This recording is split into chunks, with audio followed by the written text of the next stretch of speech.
Rowdy షీటర్లు చిల్లర నేరగాళ్లకు తమదైన స్టైల్లో ట్రీట్మెంట్ ఇస్తున్నారు ఏపీ పోలీసులు.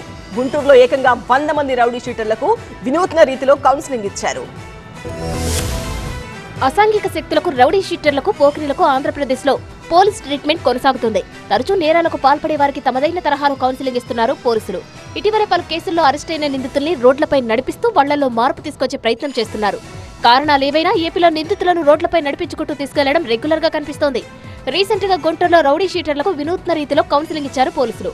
జిల్లాలో తరచూ నేరాలకు పాల్పడుతూ రౌడీయిజం చేస్తున్న సుమారు 100 మందిని పోలీస్ డార్మెటరీ ప్రాంతానికి తరలించారు.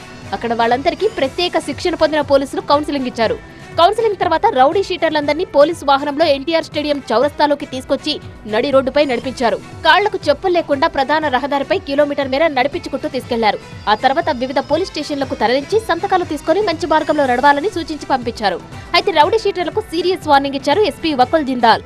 పద్ధతి మార్చుకోవాలని, లేదంటే పీడీ యాక్ట్ కింద కేసులు నమోదు చేస్తామని హెచ్చరించారు. రౌడీ షీటర్లను నడి రోడ్డుపై నడిపిస్తూ తీసుకెళ్తుంటే ప్రజలంతా నిలబడి చూశారు.